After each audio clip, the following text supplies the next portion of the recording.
एक बार की बात है, एक बहुत बड़ी आर्ट गैलरी ने कॉन्टेस्ट डिक्लेयर किया। उसमें उन्होंने अनाउंस किया कि जो भी पेंटर पीस को डिपिक्ट करने वाली वर्ल्ड की सबसे अच्छी पेंटिंग बनाएगा उसको $10 मिलियन का इनाम मिलेगा। यह बात पूरी दुनिया में फैल गई और पूरी दुनिया से हजारों पेंटर्स ने अपनी अपनी पेंटिंग भेजी उस कॉन्टेस्ट में पार्टिसिपेट करने के लिए। उन हजारों पेंटिंग्स में से जो इस कॉन्टेस्ट के जजेस थे उन्होंने फाइनली 100 पेंटिंग्स को शॉर्टलिस्ट किया और उन 100 पेंटिंग्स की एक एग्जीबिशन लगाई।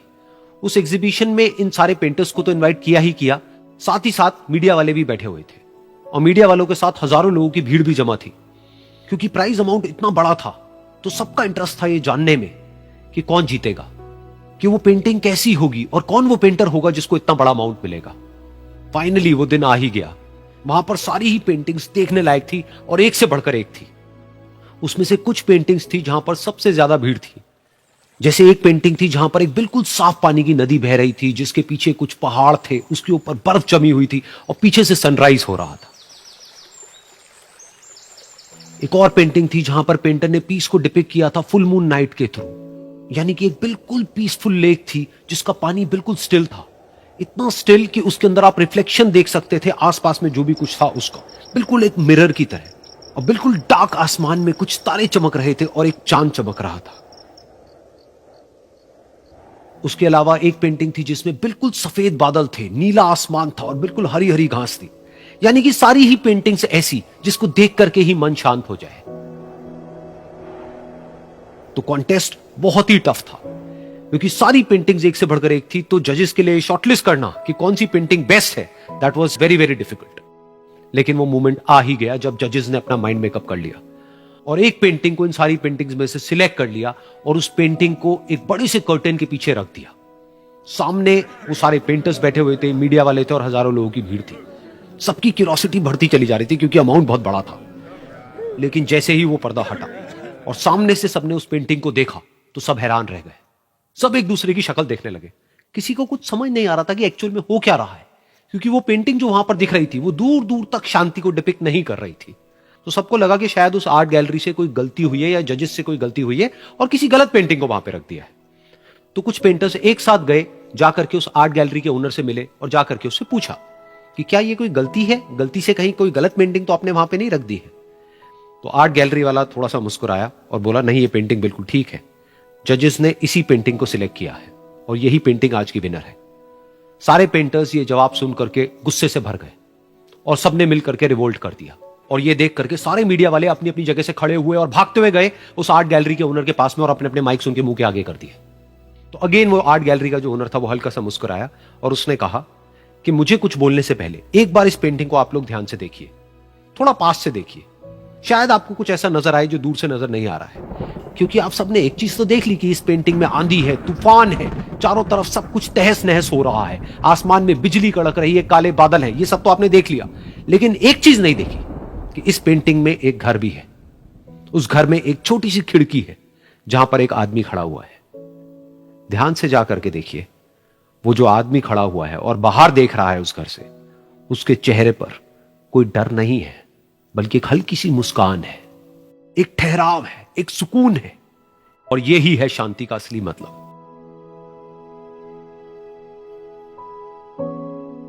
यानी कि शांति का मतलब यह नहीं है कि हमारे बाहर सब कुछ शांत है और फिर हम शांत हैं, क्योंकि वो टेम्पररी है। असली शांति का मतलब यह है कि हमारे बाहर चाहे जो कुछ भी हो रहा हो, हम अंदर से पूरी तरह से शांत हैं, हमारा मन शांत है। क्योंकि जिसका मन शांत नहीं है उसको चाहे आप कितनी भी सुंदर से सुंदर जगह पर ले जाकर के बिठा दो, वो वहां पर भी जाकर के दुखी ही रहेगा। लेकिन दूसरी तरफ से जिसका मन शांत है, उसके बाहर चाहे कुछ भी हो रहा हो, चाहे मौसम कैसा भी हो, चाहे उसके आसपास में सब कुछ तहस नहस हो रहा हो, तूफान हो, लेकिन वो अंदर से बिल्कुल शांत रहेगा।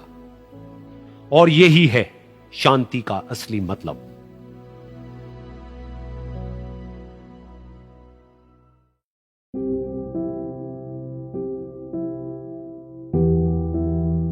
एक बार की बात है, एक छोटे से गांव में एक आदमी रहता था। उसके घर के पास में एक पहाड़ था जहां पर वो रोज सुबह जाता, उस पहाड़ पर थोड़ी देर के लिए वो बैठता, फिर वापस आ जाता। तो रोज की तरह वो सुबह सुबह जा रहा था।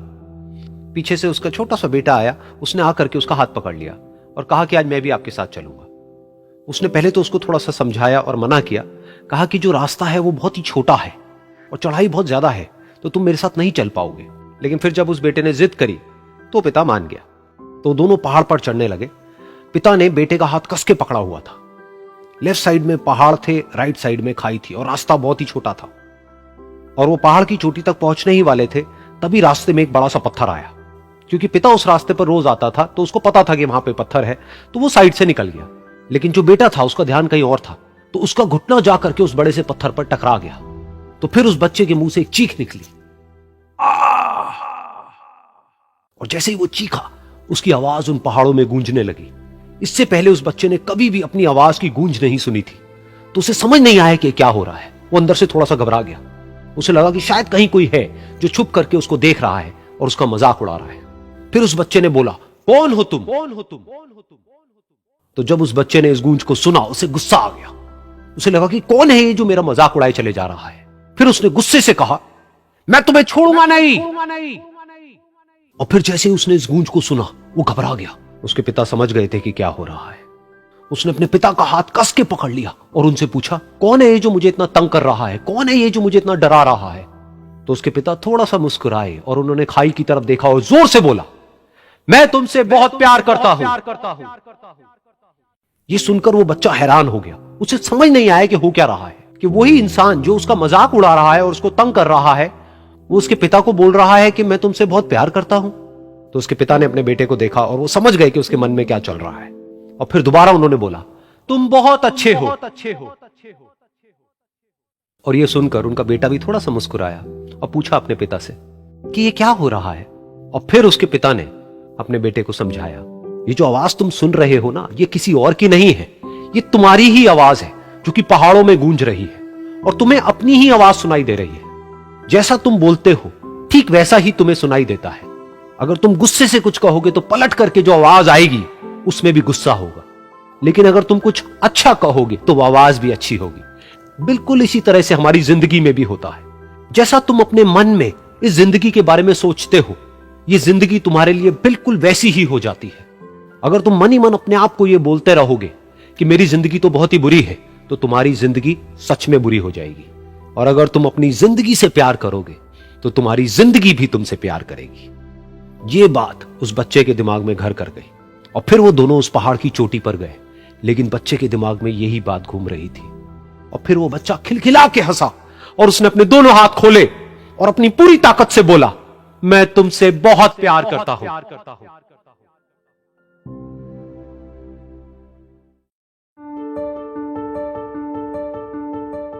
एक बार की बात है, एक बहुत बड़ा नेता एक साधु के छोटे से आश्रम में गया, क्योंकि उसने बहुत सुना था उस साधु के बारे में और उसके मन में आया कि मैं एक बार जाकर के देखता हूं कि लोग इतनी तारीफ क्यों करते हैं उसकी। तो जब वो उस आश्रम में गया तो वहां पर एक छोटा सा कमरा था जहां पर एक कालीन बिछा हुआ था। वहां पर कुछ लोग बैठे हुए थे नीचे और साधु जी सामने बैठे हुए थे। कुछ सवाल जवाब चल रहा था। तो जैसे ही वो अंदर गया, वो अकेला नहीं था, उसके साथ में 4 बॉडीगार्ड्स भी थे। और उसको ये आदत थी कि जहां पर भी वो जाता था लोग अपनी जगह से खड़े हो जाते थे, उसकी तरफ देखते थे, हाथ जोड़ते थे, अपना सर झुकाते थे। लेकिन यहां पर ऐसा कुछ भी नहीं हुआ। साधु ने उसकी तरफ देखा तक नहीं, क्योंकि वो साधु किसी के सवाल का जवाब दे रहे थे। लेकिन नेता को इस बात पे गुस्सा आ गया। नेता को लगा कि ये मेरी बेइज्जती है।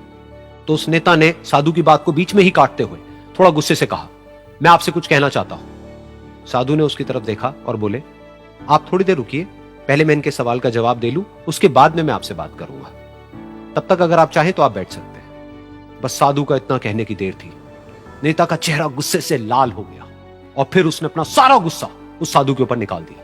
अभी तक वो नेता बहुत ही तमीज से बात कर रहा था, यानी कि आप कह करके बात कर रहा था। अब वो तू तड़ाक पे उतर आया। नेता ने उस साधु को कहा, तुझे पता भी है मैं कौन हूं और तू किससे बात कर रहा है? साधु ने उसकी तरफ देखा और कहा, मुझे इससे कोई फर्क नहीं पड़ता कि आप कौन हैं, लेकिन आप जो कोई भी हैं, अगर आप चाहते हैं कि मैं आपके सवाल का जवाब दूं या आपसे बात करूं तो आपको कुछ देर रुकना होगा। और साधु के ये कहते ही नेता गुस्से से पागल हो गया और वहीं सबके सामने चीखने चिल्लाने लग गया, अब मैं तुझे तेरी असली औकात दिखाऊंगा। तूने मुझसे पंगा लेकर के ठीक नहीं किया है। तुझे पता भी है मैं तेरे बारे में क्या सोचता हूं। साधु ने फिर से उसकी तरफ देखा और बड़े ही प्रेम से कहा कि मुझे इससे कोई फर्क नहीं पड़ता है कि आप मेरे बारे में क्या सोचते हैं। आप जो चाहे वो मेरे बारे में सोच सकते हैं। फिर उस नेता ने बोला कि तू चाहे सुनना चाहता है या नहीं, लेकिन मैं तुझे बताऊंगा यही सबके सामने कि मैं तेरे बारे में क्या सोचता हूं। तू एक बहुत ही घटिया इंसान है। तू कोई साधु नहीं है, तू एक ढोंगी है, पाखंडी है, और यहां पर जितने भी लोग बैठे हैं उन सबको बेवकूफ बना रहा है। तेरा बस एक ही मकसद है कि इन लोगों की जेब में जितना भी पैसा है वो सब तेरे पास में आ जाए। तू अपने फायदे के लिए इन लोगों का इस्तेमाल कर रहा है, और अब मैं तुझे नहीं छोड़ने वाला। तेरा पर्दाफाश करके रहूंगा पूरी दुनिया के सामने। लेकिन उसके इतना बोलने के बाद भी उस साधु के चेहरे पर हल्की सी मुस्कान बनी ही रही। ये देखकर वो और तिल मिला गया और उसने कहा, अब बहुत हुआ, अब मैं यहां एक मिनट भी नहीं रुकने वाला। लेकिन अभी भी तेरे पास में मौका है, अगर मुझसे माफी मांगनी है या मुझसे कुछ कहना है तो कह सकता है। इतना सब होने के बाद भी साधु बिल्कुल शांत था और उनके चेहरे पर एक मुस्कान थी। उन्होंने अपनी आंखें बंद कर ली। फिर साधु ने अपनी आंखें खोली, हाथ जोड़े और कहा कि मुझे आपसे कोई गिला शिकवा नहीं है। मेरे मन में आपके लिए कोई भी गलत ख्याल नहीं है। जो भी आपने मेरे बारे में कहा वो आपकी अपनी सोच थी, तो मुझे आप में कोई भी बुराई नजर नहीं आती है। मुझे आप एक बहुत ही भले इंसान लगते हैं। और साधु के इतना कहते ही नेताजी का दिमाग 7वें आसमान पर पहुंच गया। उनके चेहरे पर एक अजीब सी खुशी थी, क्योंकि उस साधु ने वो ही कहा जो बाकी सब लोग उस नेता को कहते हैं। और वो खुशी खुशी उस आश्रम से अपने घर की तरफ चला गया और जा करके अपने पिताजी के साथ में बैठ गया। उसके पिताजी की आंखें बंद थी और वो ध्यान में थे। पूरी जिंदगी उन्होंने सिर्फ लोगों की सेवा करी और बदले में कुछ भी एक्सपेक्ट नहीं किया। तो थोड़ी देर बाद जब उन्होंने अपनी आंखें खोली और देखा अपने बेटे को अपने साथ बैठे हुए, तो उनके बेटे के चेहरे पर आज एक अजीब सी खुशी थी जो आज से पहले उन्होंने कभी नहीं देखी थी। फिर उसने एक एक करके सब कुछ बताया कि आज क्या हुआ, किस तरह से वो आश्रम गया, वहां पर क्या हुआ, उसने क्या कहा, उन्होंने क्या कहा। तो जब इसके पिताजी ने पूरी बात सुनी तो थोड़ा सा मुस्कुराए और अपने बेटे को देख करके बोले कि उन्होंने तुम्हारी तारीफ नहीं करी है, क्योंकि उन्होंने वो नहीं कहा कि जो तुम हो, उन्होंने वो कहा कि जो वो खुद है। और तुमने जो भी कुछ उनको कहा वो नहीं कहा कि जो वो है, बल्कि तुमने वो कहा जो तुम खुद हो। यही बात वेदों में भी कही गई है, यथा दृष्टि तथा सृष्टि। ये दुनिया तुम्हें वैसी नहीं दिखती है जैसी कि ये दुनिया है। ये दुनिया तुम्हें वैसी दिखती है जैसे तुम खुद हो। जिसकी नजर जैसी है उसके लिए ये दुनिया वैसी ही है। तो अगर तुम अपनी दुनिया को बदलना चाहते हो तो उसका सिर्फ एक तरीका है, अपनी नजर को बदलो।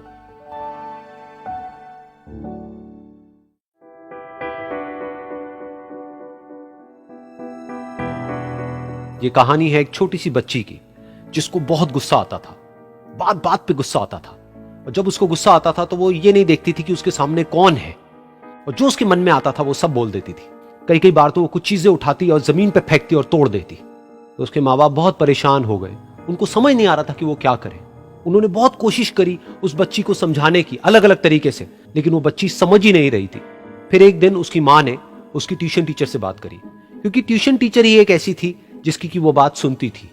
तो उसकी टीचर ने उसकी माँ की सारी बातों को सुना और उनको बोला कि आप चिंता मत करो, आने वाले कुछ दिनों के अंदर अंदर ही इस बच्ची का गुस्सा पूरी तरीके से खत्म हो जाएगा। उसकी माँ को समझ नहीं आया, लेकिन फिर भी उन्होंने कहा कि कोशिश करने में क्या जाता है। फिर उस दिन रोज की तरह जब वो टीचर आई और वो क्लास शुरू होने वाली थी, तो उसकी टीचर ने उस बच्ची से कहा कि आज हम पढ़ाई नहीं करेंगे, आज हम एक गेम खेलेंगे। तो बच्ची ये सुन करके बहुत खुश हो गई। फिर टीचर उस बच्ची के साथ में उस घर के पीछे एक दीवार के पास में जाकर के खड़ी हो गई और उस टीचर ने उस बच्ची को कहा कि गेम ये है कि अब जब भी तुम्हें गुस्सा आए तुम्हें कील लेनी है और यहां पर आकर के इस दीवार में गाड़ देनी है, थोड़ी सी, जितनी हो सके। फिर उस बच्ची ने टीचर से पूछा लेकिन इससे क्या होगा? तो टीचर ने कहा कि जब ये गेम खत्म हो जाएगी तो तुम्हें एंड में एक प्राइज मिलेगा। फिर उस बच्ची ने बिल्कुल वैसा ही किया जैसे कि उस टीचर ने कहा था, यानी कि अब उसको जब भी गुस्सा आता तो वो जाती और जा करके एक कील उस दीवार में गाड़ देती। तो जैसा कि उस लड़की को बहुत गुस्सा आता था तो पहले ही दिन वहां पर 10 से ज्यादा कीलें गड़ गई। लेकिन उन कीलों को गाड़ने के लिए उसको बार बार पीछे जाना पड़ता और जा करके उस कील को गाड़ना पड़ता। तो उसके दिमाग में आया कि जितनी मेहनत मैं लगाती हूं उस कील को गाड़ने में, उससे कम मेहनत में मैं अपने गुस्से को कंट्रोल कर सकती हूं। अगले दिन 8 कीलें गड़ी, उसके अगले दिन 6, फिर 4, फिर 3, फिर 2, फिर 1। फिर एक ऐसा भी दिन आया जब एक भी बार उसको गुस्सा नहीं आया और एक भी कील उस दीवार में नहीं गड़ी। और वो बच्ची बहुत खुश हो गई। खुशी खुशी वो अपनी टीचर के पास में गई और जाकर के उनको बताया कि देखो मैम, आज मैंने एक भी कील उस दीवार में नहीं गाड़ी है क्योंकि मेरे को एक बार भी गुस्सा नहीं आया है। तो मैम ने उसको थोड़ी सी शाबाशी दी और मैम उसके साथ में उस दीवार के सामने जाकर के खड़ी हो गई। अब मैम ने उस बच्ची को कहा कि गेम अभी खत्म नहीं हुई है, अब तुम्हें क्या करना है कि जिस भी दिन तुमको बिल्कुल भी गुस्सा नहीं आता है उस दिन के एंड में तुम एक कील को इस दीवार से निकाल दोगी। तो बच्ची ने वैसा ही किया, लेकिन क्योंकि कीलें बहुत ज्यादा थी तो 1 महीने से भी ज्यादा टाइम लग गया उन सारी कीलों को बाहर निकलने में।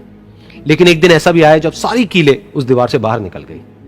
फिर वो बच्ची बहुत ही खुश होकर के अपनी टीचर के पास में गई और जाकर के बोला कि अब उस दीवार में एक भी कील नहीं है। तो उसकी टीचर उस बच्ची के साथ में उस दीवार के सामने जाकर के खड़ी हुई। उसने देखा कि एक भी कील नहीं है दीवार में। फिर उसको उसकी एक फेवरेट चॉकलेट गिफ्ट करी और बोला कि तुम इस प्राइज को जीत गई हो। बच्ची बहुत ही खुश हो गई। फिर टीचर ने उस बच्ची से पूछा कि क्या तुमको इस दीवार में कुछ नजर आ रहा है? तो बच्ची ने कहा, नहीं मैम, इसमें तो कुछ भी नहीं है, सारी कीलें निकल चुकी हैं। तो उस टीचर ने कहा, एक बार ध्यान से देखो, शायद कुछ नजर आए। तो उस बच्ची ने दोबारा देखा और कहा, वो जो कीलें मैंने गाड़ी थी उसके कुछ निशान मुझे नजर आ रहे हैं दीवार में। जब बच्ची ने ये देख लिया, फिर उसकी मैम ने उस बच्ची को कहा, जैसे तुमने इस दीवार में कील गाड़ी और अब तुम उस कील को तो निकाल सकती हो लेकिन उसके निशान को नहीं मिटा सकती, ठीक इसी तरह से होता है जब तुम गुस्सा करती हो। जब तुम गुस्सा करती हो अपने माँ बाप पे या किसी पे भी, तो उनके दिल पर चोट लगती है, उनको दर्द होता है और वहां पर एक निशान रह जाता है। उस निशान को तुम चाह करके भी हटा नहीं सकती, फिर चाहे तुम उनसे जितना मर्जी माफी मांग लो। ये सुनकर बच्ची को अपनी गलती का एहसास हुआ और वो रोने लगी और वो भागती हुई गई और अपनी माँ के पास में जाकर के उनसे गले लग गई और अपनी माँ को बोली कि मम्मा, मैं आज के बाद कभी गुस्सा नहीं करूंगी, मुझे समझ आ गया है मैंने क्या गलती करी। और उस दिन के बाद उस बच्ची ने कभी गुस्सा नहीं किया।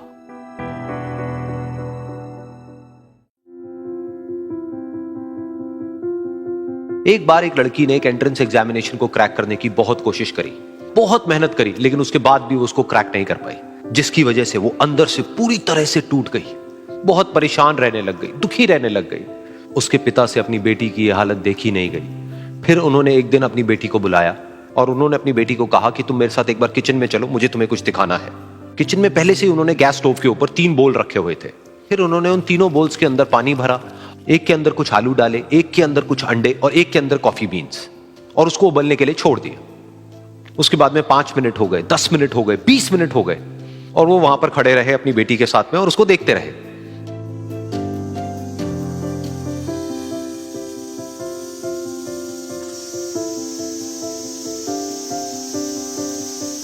तो बेटी अंदर से थोड़ी सी इरिटेट होने लग गई, कहती है क्या कर रहे हो आप?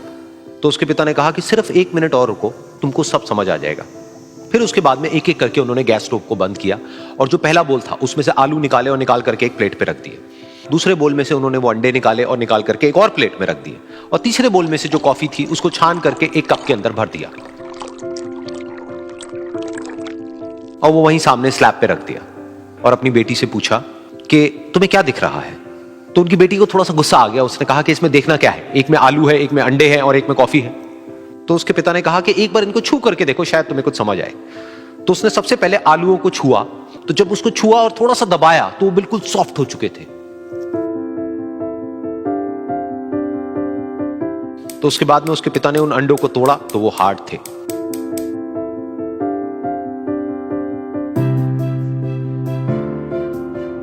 और फिर उसके पिता ने वो कॉफी वाला कप उठाया और अपनी बेटी को कहा कि एक बार इसको सूंघ करके देखो। तो जब उनकी बेटी ने उस कॉफी को सूंघा तो उसके चेहरे पर एक स्माइल आ गई। फिर उसके पिता ने अपनी बेटी को कहा कि तुमने ध्यान से देखा कि क्या हुआ यहां पर? ये तीनों ही बिल्कुल एक ही सिचुएशन में गए, लेकिन तीनों ने अलग अलग तरीके से रिस्पॉन्ड किया। तो पहला यानी कि आलू, जब हमने उसको उस पानी में डाला था उससे पहले वो बहुत ही हार्ड थे और स्ट्रांग थे, लेकिन गर्म पानी में जाने के बाद में वो अंदर से बिल्कुल सॉफ्ट हो गए, यानी कि कमजोर पड़ गए। दूसरे थे अंडे, जो गर्म पानी में जाने से पहले अंदर से बिल्कुल ही कमजोर थे, लेकिन गर्म पानी में जाने के बाद वो अंदर से स्ट्रांग हो गए। तीसरी थी कॉफी, जिसने कुछ ऐसा किया जो इन दोनों से बिल्कुल अलग था, यानी कि उसने उस गर्म पानी में जाने के बाद में खुद को नहीं बदला बल्कि उस पानी को ही बदल दिया। बिल्कुल इसी तरह से हमारी जिंदगी में भी होता है। तुम्हारे ऊपर है कि तुमको इन तीनों में से क्या बनना है। एक, आलू के जैसा, यानी कि जब तुम्हारी जिंदगी में कोई मुश्किल आए तो तुम अंदर से पूरी तरह से टूट जाओ, यानी कि कमजोर पड़ जाओ। दूसरा, अंडे के जैसा, यानी कि जैसे ही तुम्हारी जिंदगी में कुछ मुश्किलें आए, वो मुश्किलें तुमको अंदर से तोड़े नहीं बल्कि तुम अंदर से और स्ट्रांग हो जाओ। या फिर तीसरा, यानी कि कॉफी के जैसा, मतलब कि जब तुम्हारी जिंदगी में कुछ मुश्किलें आए तो तुम ना सिर्फ उन मुश्किलों का डट करके सामना करो बल्कि अपनी जिंदगी को ही बदल दो।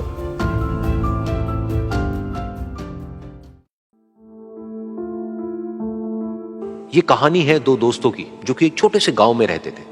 एक बार वो दोनों किसी काम से शहर गए और वापस अपने गांव लौट रहे थे। उनके गांव तक पहुंचने के लिए उनको एक घने जंगल से होकर के गुजरना था और जब वो उस जंगल से गुजर रहे थे तो एक दोस्त को प्यास लगी और वो पानी ढूंढने के लिए रास्ता भटक गए। थोड़ी ही देर बाद शाम हो गई और रात होने ही वाली थी। तो उन दोनों की नजर एक गुफा पे पड़ी जो कि पेड़ों से घिरी हुई थी चारों तरफ से। तो उन्होंने सोचा कि यही जगह ठीक है रात बिताने के लिए।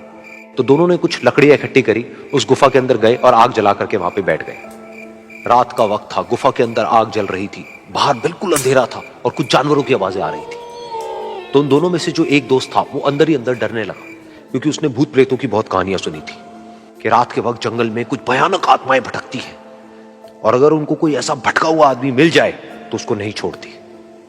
तो जब उसने भूत प्रेतों की बात अपने दोस्त से करी तो उसके दोस्त ने हंसते हुए उससे पूछा, क्या कभी तूने किसी भूत को देखा है? तो उसने कहा, नहीं मैंने तो नहीं देखा, लेकिन मेरे कुछ जान पहचान के लोग हैं जिन्होंने देखा है।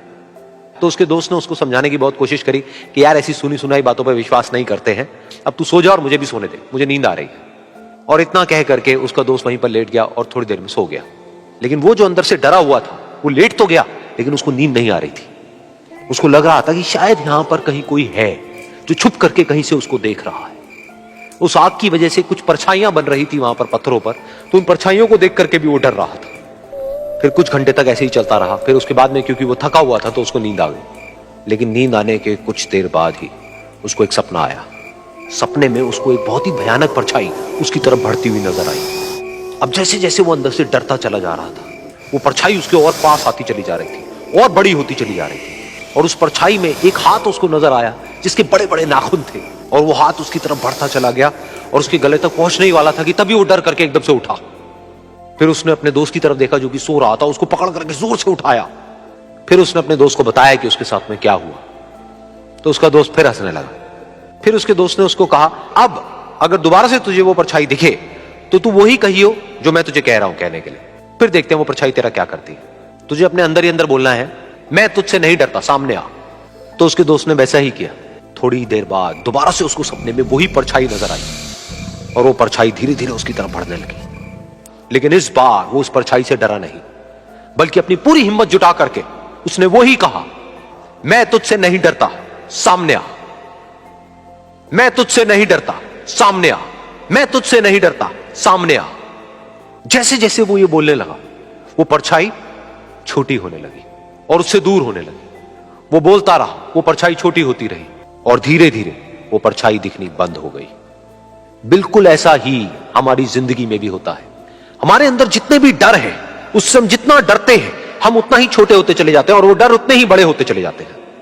लेकिन अगर हम अपने अंदर के डरों से नहीं डरते हैं और उसका सामना करते हैं तो दुनिया का ऐसा कोई भी डर नहीं है जो कि हमें डरा पाए।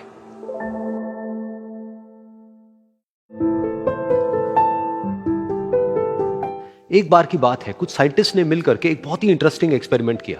उन्होंने क्या किया कि एक बहुत बड़ा सा पिंजरा लिया, उसके अंदर 5 बंदरों को रख दिया और वहां पर एक सीढ़ी लगा दी।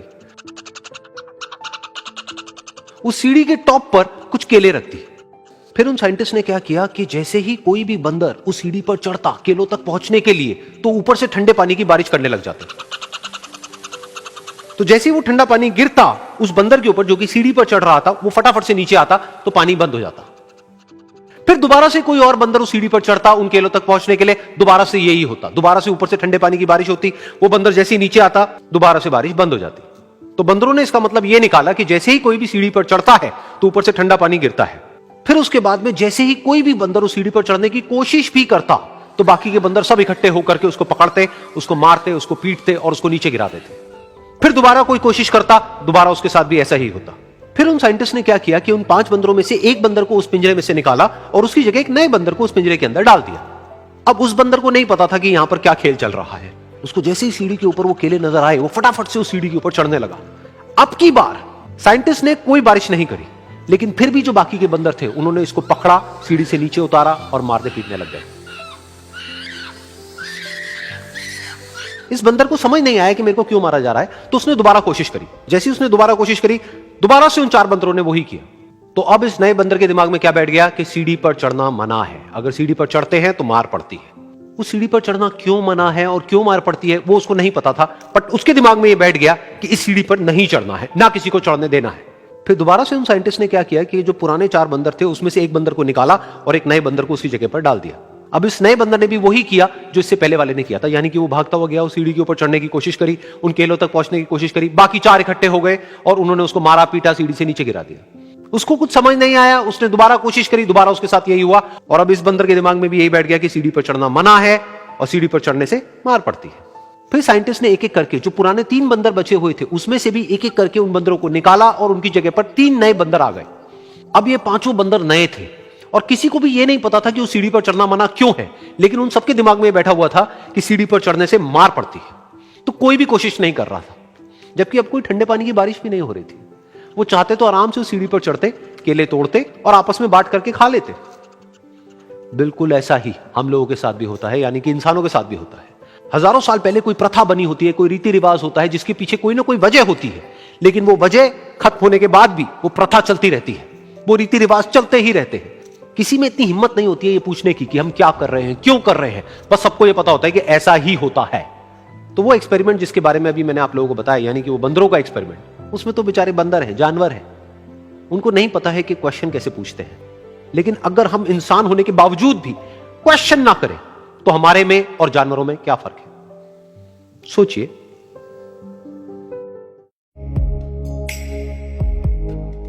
एक छोटा सा गांव था, वहां पर एक आदमी पहाड़ पर पत्थर तोड़ने का काम करता था। उसको अपनी जिंदगी से कोई गिला शिकवा नहीं था। पूरा दिन वो काम करता, मेहनत करता, दिन के एंड में जो थोड़ा बहुत पैसा मिलता वो जा करके अपने परिवार के साथ में थोड़ा सा टाइम स्पेंड करता और चैन से सो जाता। तो एक दिन रोज की तरह वो अपना काम खत्म करके अपने घर की तरफ जा रहा था, तो रास्ते में चलते चलते उसके मन में ख्याल आया कि ये भी कोई जिंदगी है कि सुबह से शाम तक मैं पत्थर तोड़ने का काम करता हूं और एंड में मेरे को थोड़े से पैसे मिलते हैं, जिसमें मुश्किल से मेरा और मेरे परिवार का गुजारा हो पाता है। काश कुछ ऐसा हो जाए कि कहीं से मुझे कोई ऐसी शक्ति मिल जाए कि जो भी मैं चाहता हूं वो सच हो जाए। वो अपने घर पर गया, उसने खाना खाया, लेकिन उसका ध्यान खाने की तरफ नहीं था, उसके दिमाग में यही ख्याल चल रहा था। उसके बाद में वो यही सोचते सोचते सो गया। फिर नींद आने के कुछ देर बाद उसको एक सपना आया। सपने में उसने देखा कि रोज की तरह वो अपना काम खत्म करके अपने घर लौट रहा था। रास्ते में उसने एक बहुत ही बड़ा घर देखा और उसके मन में आया कि काश ये घर मेरा होता और मैं इसका मालिक होता। और उसके सोचते ही वो उस घर का मालिक बन गया। उसको यकीन ही नहीं हो रहा था कि जो उसने सोचा वो बन चुका है। लेकिन उसकी खुशी ज्यादा देर नहीं टिक पाई, क्योंकि उसको एकदम से एक शोर सुनाई दिया। उसने अपने घर के बाहर देखा कि एक बहुत बड़ी रैली निकल रही है, जिसमें बीचों बीच एक पॉलिटिशियन है जो ऐसे ऐसे हाथ हिला रहा है, और वहां पर जितने भी लोग खड़े थे सब उसके नाम के नारे लगा रहे थे, उसके आगे हाथ जोड़ करके खड़े थे, सब उसको देखने के लिए तड़प रहे थे। तब उसको यह एहसास हुआ कि मैं कितना छोटा हूं उसके आगे। और फिर उसके अंदर से एक ख्याल उठा कि काश मैं ये पॉलिटिशियन होता और मेरे पास भी इतनी ही पावर होती जितनी कि इसके पास में है। बस उसका इतना सा सोचने की देर थी, वो पॉलिटिशियन बन गया। उसकी खुशी का ठिकाना नहीं था, क्योंकि उसके आसपास में हजारों लोगों की भीड़ थी और सब उसको देखने के लिए तरस रहे थे, तड़प रहे थे। लेकिन उसकी ये खुशी भी ज्यादा देर नहीं टिक पाई। धूप बहुत ही तेज थी और उस पॉलिटिशियन को आदत नहीं थी इतनी गर्मी में रहने की, तो उस धूप की वजह से उसको चक्कर आ गए और वो बेहोश होकर के गिर गया। फिर उसको एहसास हुआ कि ये पॉलिटिशियन सबसे ताकतवर नहीं है, ये जो सूरज है ये सबसे ताकतवर है। और उसके मन में आया कि काश मैं ये सूरज बन जाऊं तो मेरे आगे कोई नहीं टिक पाएगा। और उसका इतना सा सोचने की देर थी और वो सूरज बन गया और वो खुशी से पागल हो गया, क्योंकि पूरी दुनिया को वो ही रोशन कर रहा था और पूरी दुनिया में ऐसा कोई नहीं था जो कि उसकी रोशनी को रोक सके। लेकिन उसकी ये खुशी भी ज्यादा देर टिक नहीं पाई, क्योंकि कुछ ही देर बाद आसमान में कुछ काले बादल आए जिन्होंने कि उस सूरज की रोशनी को रोक दिया। फिर उसको यह एहसास हुआ कि इस दुनिया में ऐसा भी कोई है जिसमें दम है उसकी रोशनी को रोकने का। और उसके मन में एक ख्याल उठा कि काश मैं वो बादल बन जाऊं। और वो बादल बन गया और आसमान में उड़ने लगा। उसको ऐसा लगा कि मैं आसमान में उड़ रहा हूं और अब मैं जहां चाहे वहां जा सकता हूं। लेकिन कुछ देर बाद वहां पर एक बहुत तेज हवा का झोंका आया जो कि उन बादलों को उड़ा करके ले गया। और फिर उसे ये समझ आया कि ये जो बादल हैं वो सूरज की रोशनी को तो रोक सकते हैं, लेकिन हवा को नहीं रोक सकते। ये हवा उनको बहा करके ले जाती है। फिर उसके मन में आया कि काश मैं ये हवा बन जाऊं, और वो हवा बन गया। हवा बनने के बाद में उसको अपने अंदर एक अलग ही ऊर्जा का अनुभव हुआ। वो चाहे तो आराम से बहता और चाहे तो आंधी बन करके, तूफान बन करके, जिसको भी चाहे उड़ा करके ले जाता। उसको ये विश्वास होने ही लगा था कि इस दुनिया में सबसे ज्यादा शक्तिशाली मैं हूं। लेकिन तभी उसके सामने आया एक पहाड़। उसने अपनी पूरी ताकत लगा दी, लेकिन उस पहाड़ को वो इतना सा भी नहीं हिला पाया। तब उसको यह एहसास हुआ कि इस दुनिया में कोई है जो हवा से भी ज्यादा शक्तिशाली है, जिसमें दम है उस हवा को रोकने का। फिर उसके मन में आया कि काश मैं ये पहाड़ होता, और वो पहाड़ बन गया। लेकिन हर बार की तरह इस बार भी उसकी खुशी ज्यादा देर तक नहीं टिक पाई। उसको एक जानी पहचानी सी आवाज सुनाई दी और साथ ही साथ उसको दर्द होने लगा, जैसे कि कोई है जो उसको तोड़ रहा है, उसको मार रहा है। तो दर्द से वो चीखने लगा और उसके मन में आया कि काश मैं वो बन जाऊं, क्योंकि इस पहाड़ को तोड़ने का दम रखता है। लेकिन इस बार उसकी ये ख्वाहिश पूरी नहीं हुई। वो रोने लगा, चीखने लगा, चिल्लाने लगा, उसने अपनी पूरी जान लगा दी, लेकिन इस बार वो नहीं बन पाया। उसका दर्द बढ़ता ही चला जा रहा था और दर्द की वजह से एकदम से उसकी नींद खुली और सामने शीशा था। उसने शीशे में देखा और उसको समझ आया कि सपने में मैं वो क्यों नहीं बन पा रहा था जो मैं बनना चाहता था, क्योंकि असलियत में मैं वो ही हूं।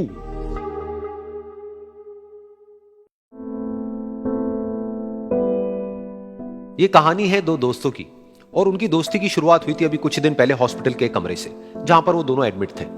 तो दोनों में से जो एक था, उसको अभी कुछ दिन पहले एक पैरालिसिस का अटैक आया था, जिसकी वजह से गर्दन के नीचे की उसकी पूरी बॉडी पैरालाइज हो गई थी और वो अपनी एक उंगली तक नहीं हिला सकता था। और पूरे दिन जो भी नर्स उसके पास में आती, वो उसको एक ही बात कहता कि मुझे कोई ऐसा इंजेक्शन दे दो जिससे कि मैं मर जाऊं, अब मैं और जीना नहीं चाहता, ऐसी जिंदगी का मैं क्या करूंगा। तो उसका जो दोस्त था उस कमरे में, क्योंकि वो चल फिर सकता था, तो रोज सुबह और रोज शाम को उस कमरे में एक खिड़की थी, उसके पास में जाकर के खड़ा हो जाता और अपने दोस्त को बताता कि उस खिड़की के बाहर क्या चल रहा है। बिल्कुल नीला आसमान है, सफेद बादल है, हल्की हल्की हवा चल रही है और कुछ पंछी उड़ रहे हैं। एक बहुत ही सुंदर बीच है जहां पर कुछ बच्चे मिट्टी के घरौंदे बना रहे हैं। कुछ लोग हैं जो वहां पर बैठे हुए बस समुद्र की लहरों को देख रहे हैं। कुछ लोग जॉगिंग कर रहे हैं, कोई एक्सरसाइज कर रहा है, कोई पतंग उड़ा रहा है। वहां पर एक आइसक्रीम की स्टॉल है जहां पर कुछ लोग आकर के आइसक्रीम खा रहे हैं। और सनसेट के टाइम पे जो पानी है वो पूरा गोल्डन हो जाता है और चमकने लगता है। तो शुरू में तो जब उसने वो सब बताना शुरू किया तो उसके दोस्त के ऊपर ज्यादा असर नहीं हुआ, लेकिन धीरे धीरे उसके अंदर जीने की चाह जागने लगी। अब वो सुबह का इंतजार करने लगा कि जल्दी से सुबह हो और मेरा दोस्त मुझे बताए कि आज यहां पर क्या हो रहा है। कुछ दिन तक ऐसे ही चलता रहा। फिर एक दिन जब वो सुबह उठा तो उसने देखा कि सामने वाला बेड खाली है। फिर उसने नर्स को बुलाया और उससे पूछा कि क्या वो डिस्चार्ज हो गया है। तो नर्स ने कहा कि आपको तो उन्होंने बताया होगा, उनके पास कुछ ही दिन बाकी थे और कल रात को ही उनकी डेथ हो गई है। ये सुन करके उसके अंदर की उम्मीद पूरी तरह से टूट गई, क्योंकि सिर्फ उसका दोस्त ही था जिसने उसको बाहर की दुनिया से जोड़ा हुआ था, जिसकी वजह से वो जान पाता था कि बाहर क्या हो रहा है और ये दुनिया कितनी खूबसूरत है। तो कुछ दिन तक तो वो रोता रहा और उसने जीने की चाह छोड़ दी। लेकिन दूसरी ही तरफ से उसके अंदर कहीं ना कहीं एक नई चाह पैदा हुई कि काश मरने से पहले एक बार मैं खुद अपनी आंखों से देखूं इस खिड़की के बाहर कि दुनिया कैसी है। जैसे जैसे उसकी ये चाह बढ़ने लगी, उसको अपने अंदर एक अजीब सी एनर्जी महसूस होने लगी।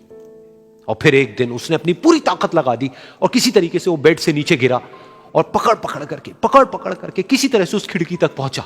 फिर उस खिड़की को पकड़ करके वो खड़ा हुआ और खिड़की के बाहर देख लिया। लेकिन खिड़की के बाहर देखते ही वो गुस्से से भर गया। उसने जोर से नर्स को आवाज लगाई और जैसे ही नर्स आई उसने नर्स से पूछा, ये तुमने क्या किया, ये खिड़की के बाहर काली दीवार क्यों खड़ी कर दी। तो नर्स को समझ नहीं आया वो क्या बोल रहा है और वो बोली कि मुझे 5 साल हो गए हैं यहां पर, जब से मैं आई हूं तब से तो ये काली दीवार यहां पर है। तब जाकर के उसको समझ आया कि उसका वो दोस्त उससे झूठ बोल रहा था। और उसने नर्स से पूछा, अगर ये काली दीवार पिछले 5 साल से यहां पर है तो मेरे दोस्त ने मुझसे झूठ क्यों कहा। तो नर्स थोड़ा सा मुस्कुराई और बोली कि मैं ये तो नहीं जानती कि उन्होंने आपसे झूठ क्यों कहा, लेकिन मैं इतना जरूर जानती हूं कि जो भी कुछ उन्होंने आपसे कहा उसी वजह से आप अभी अपने पैरों पर खड़े हैं। तो इस कहानी से हमको यह सीखने को मिलता है कि जो हमारे शब्द हैं, जो हमारे वर्ड्स हैं, जो हम अपने मुंह से बाहर निकालते हैं, उसमें इतनी पावर है जिसकी कोई हद नहीं है। वो किसी आदमी को गिरा भी सकते हैं और उसको उठा भी सकते हैं। तो अब आपके ऊपर है कि आप अपनी इस पावर को यूज करते हो या मिस यूज करते हो।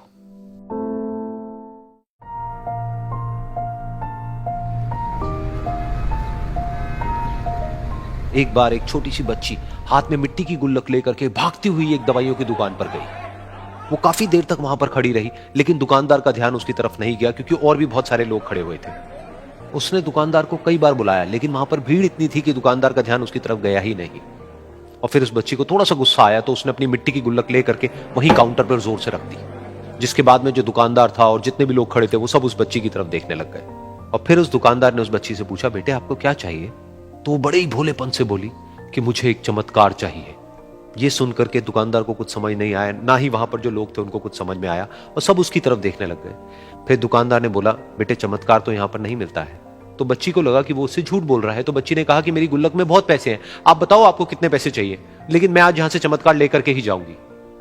तो वहीं काउंटर पे एक और आदमी खड़ा था। उसने उस बच्ची से पूछा कि बेटे क्यों चाहिए तुमको चमत्कार।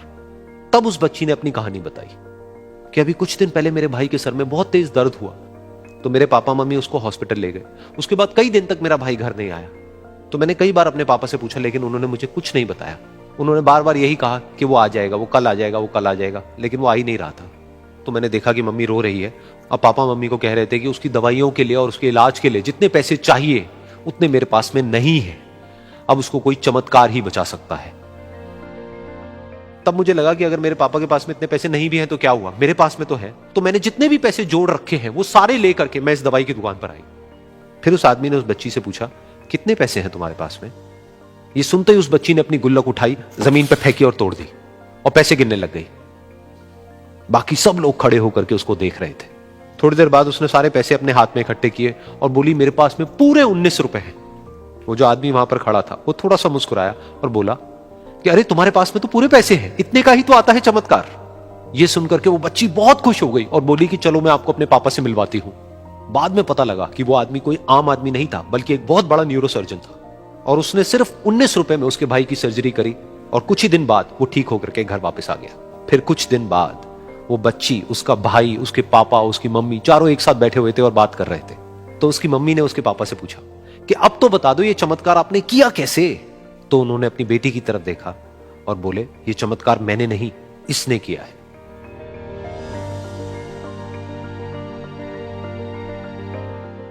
तो यहां पर एक बहुत बड़ी बात है जो हम उस छोटी सी बच्ची से सीख सकते हैं कि जिंदगी में कभी कभी ऐसा होता है कि हमको कोई रास्ता नजर नहीं आ रहा होता है और हम लोग हिम्मत हार जाते हैं।